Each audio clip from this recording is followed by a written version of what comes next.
Welcome to episode 355 of the Shared Security Podcast. It's just me this week, no Kevin or Scott, but I want to talk about a topic that's near and dear to me, but probably also a lot of you, and that is leaving Twitter. So if you don't know, I have made the decision to deactivate both of my Twitter accounts. So the podcast Twitter account, which is at SharedSec, and my personal Twitter account, which is Agent0x0. So you may be asking, why would you do such a thing, Tom? Well, if you haven't been aware of things going on in the news lately, there has been a mass migration away from Twitter to other platforms such as Bluesky, Threads, and Mastodon. And while I think we can all say that the election results may be one of those things that is driving a lot of people off of Twitter, I would like to say that's not necessarily the case for me or for many others. So I will tell you my reasons for deactivating, and eventually, hopefully they will be deleting my accounts in 30 days. But first and foremost is the recent change with X's new AI policy. And this hasn't been in the news much at all. I actually found out about this just through a couple people talking about it on another social network, not Twitter or X, whatever we want to call it. But they've made changes to their privacy policy that basically allows them complete rights over your content for AI model training. They essentially are saying that they have full rights to take anything from your Twitter feed, whether you posted, uploaded a picture, anything like that, and they can use it however they like within their AI model and the training that goes along with that. So you may remember we talked about this on the podcast about LinkedIn doing this, and they did this without notifying their users. But this is a pretty significant change, especially since a lot of artists and a lot of content creators and a lot of people upload things that are, well, proprietary to them. And now there is a big concern that Twitter is going to use this for whatever they want. And they now have royalty-free worldwide rights to do that. So that's a big concern for a lot of people, including myself. So that's one large reason. Oh, and by the way, that takes effect November 15th. So this is actually, today is November 15th when I'm recording this podcast. So by the time you all are listening to this, you're out of time. Essentially, if you're concerned about this, I don't know what that means. If your data has already been swept up into their AI engines, most likely it has, just thinking about how, these applications work.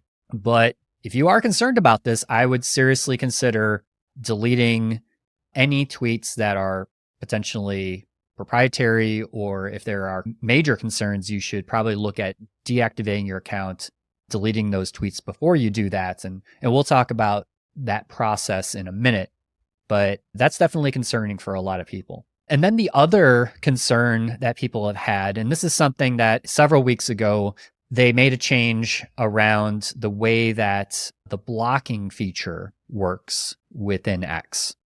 Now, what they did was they basically are allowing users that you blocked to see your public posts. So I guess you could ask yourself, well, what's the point of blocking someone if they can actually see your public posts? So this is a big deal, right? They can still see your following lists. They just can't interact with you, and they can't send you messages, but they can still see your public posts. So they argue that this is a transparency thing, but a lot of critics and privacy advocates obviously say this undermines privacy and can lead to even more harassment. So I think the big counter argument to this is, well, anybody can create another alt or another fake account and then stalk a person that way, right? And then continue to post things to that person. Of course, that's always the problem. However, by making the change that they did, it now just makes it even easier for someone that has been blocked to continue to view the things that you're posting. And this is especially concerning for people that are being harassed, people that have restraining orders, or may actually be targeted by actual stalkers and people that are looking to do harm to somebody else. So we should never make it easier for people like that to do those types of activities. And this is something that is causing all kinds of concerns for people in the community. So those are two things right off the bat. The third thing, first off, it doesn't matter to me what your political views are, but Elon Musk has definitely taken the Trump propaganda to the next level via his platform that he now owns. And a lot of people don't like that. I've seen Twitter change quite a bit. It used to be a source of InfoSec and cybersecurity privacy news for me personally. And I got a lot of value out of that. Well, I'm not seeing the value anymore because posts that I'm seeing are all about the election, all about Elon Musk and all the things that he's doing and how he's going to be involved with the US government. And it's nothing but this political content that honestly, I don't want to see anymore in my feeds. I want to get back to seeing InfoSec news. I want to engage the community to talk about actual security issues and everything that's going on in that space. I don't care about all of these other things. So for me, it's about that. And I think Elon Musk is completely crazy. He's a super smart, intelligent person, but he is completely crazy. So I just personally just need to distance myself from that and all that rhetoric. And I think it would just be better for me and my mental health. So I encourage you all to also consider that as well. So I made that decision. And so if you are thinking about also deactivating or and deleting your account, there's some tips that I would like to share with you. So first of all, you need to decide where you want to go. And I really see there's two options. I see there is Bluesky and then there is Mastodon. Now, you may remember Mastodon was the one social network app that not everybody, but people started migrating to when Elon Musk first bought Twitter and started firing everybody and started all that chaos, right? And that was one of the things I did too. When I went over to Mastodon, we talked about this on the podcast, that this is where hopefully we thought at the time a lot of the security community was going to go over to that social network. Well, that did happen for a while, but then I saw that taper off over the months. And eventually, it got to a point where now there's just a core group of people within Mastodon, and that's fine. I still think it's a great social network. There's a great community there, but it's just not, in my opinion, very active compared to what I'm seeing right now on Bluesky. And Bluesky was one of those social networks that not a lot of people migrated to when the first Twitter Elon thing started happening, and it just really didn't take off. But I'm seeing that now where a lot of people in the cybersecurity community have now migrated over to Bluesky, and I'm seeing a lot of activity on there. I'm seeing a lot of people that I used to follow that are over there now, and the community there, at least right now, feels much more like Twitter from 2008 when I first started Twitter.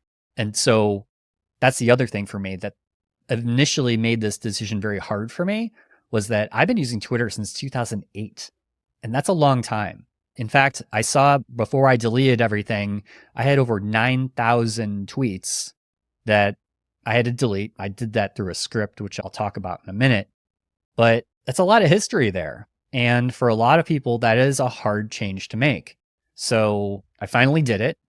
Like I said, for the reasons that I had mentioned, but that's something to consider, right? You've got a lot of history there. And if people come to expect you to have a voice, or they expect content from you or your opinion, they're not going to find you anymore on Twitter. So where are you going to go to be that voice? And so I mentioned the first two, Mastodon and Bluesky, and then there's a third option, which is Threads. Threads, as you know, is owned by Meta, and I don't have a Threads account, but from what I've heard and talked to people about, as you know, I think if you have an Instagram account, you automatically get access to Threads. So that's why their user account is so high.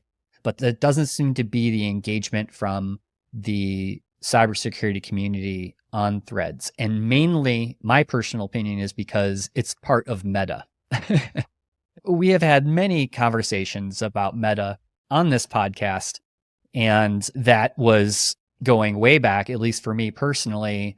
I did not agree with Meta's privacy policies, the way that they were using data. This goes way back to like Cambridge Analytica and all of those scandals. And many years ago, I had actually deleted both my Facebook and my Instagram accounts, and because of those issues, right? I just did not want to be part of that. And I didn't want my data to be part of that either. So that's why a lot of people feel, well, Threads, I'm giving my data now back to Meta. And a lot of people just don't want to do that anymore. So for me, and I think for a lot of others, it's going to be Mastodon or it's going to be Bluesky. So let's talk about what's the best way to go about deleting your Twitter account. So the first thing you need to do is request an archive. And you go into settings and privacy, and then you can find a button to basically request an archive of your Twitter account. Now, the other thing to keep in mind is that this takes about 24 hours, sometimes longer. I've seen various times that people have talked about of how long this actually takes, but you will get an email notification and a notification on Twitter that your archive is ready for download, and then you can go ahead and download that archive. And now that's really important because that is all your tweets, your direct messages, everything that's associated with your account is contained in that archive. And that is your data. So some people, what they're doing is they're posting that like on a personal blog, or they're just keeping it for archive purposes because it's got a nice HTML file and you can open it up and then you can see and easily navigate all of your past tweets and all of that data. So definitely get your archive before hitting the nuke button. You'll probably want that content at some point because that is yours. That is your data. And that's important to people. So once you get your archive, this is a tool called TweetXer. And this is a really cool tool that essentially is a script. And all you do is you copy this script that's pulled up for you. It's a JavaScript. And you hit F12 on your computer, which basically opens up the console.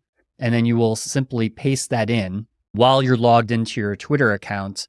And then there's instructions. There's basically a button that you have to browse to. You browse to this other JS file, which is its Twitter headers file.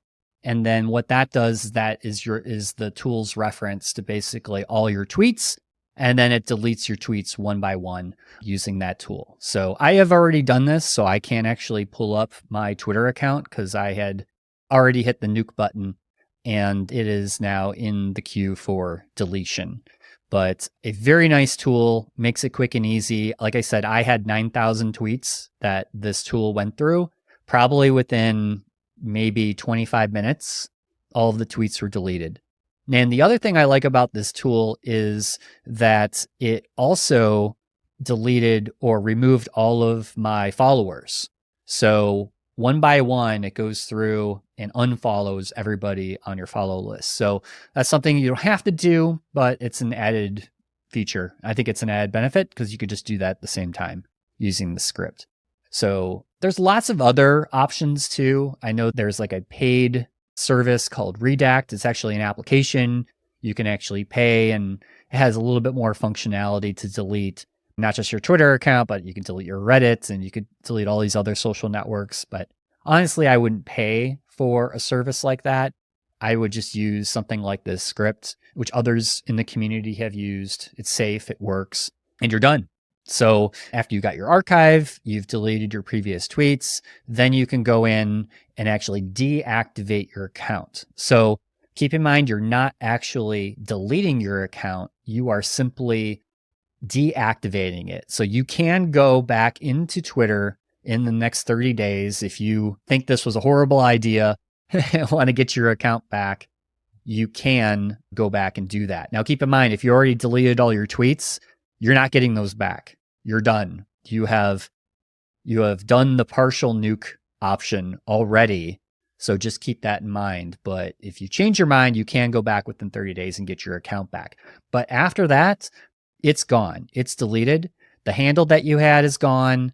All of those, the settings, everything, it's gone. So just keep that in mind that after 30 days, it is gone. And that's it. That is essentially how you can delete your Twitter account. Just keep in mind the archive, super important. I recommend everybody do that. And then it's up to you to kind of make the decision of where you want to go, whether that's Bluesky, Mastodon, Threads, or honestly, maybe you just are done with social media altogether. And that is a good option, right? For some people, you may not need it in your life. It was kind of like me with Facebook and Instagram. I definitely miss not keeping up with things from my friends and family. I've had to find alternate ways of doing that, which isn't always as convenient. But to me, I felt it was too important that I just didn't want my personal data harvested by a company like Meta. I just do not ethically believe in the values of that company. And to me, it was more about making a statement. And that's why a lot of people now are doing the same thing with Twitter. It's either a statement against Elon Musk, or it's a statement against the policies of the company and what they stand for. And I encourage all of you to make the best decision for what you stand for, because ultimately that's what's really important. So I think that's all we have time for today. Thank you so much for listening and subscribing to the podcast. We'll have Kevin and Scott back next week to join us. But in the meantime, stay safe, stay secure, and stay private. Thank you for watching or listening to this episode.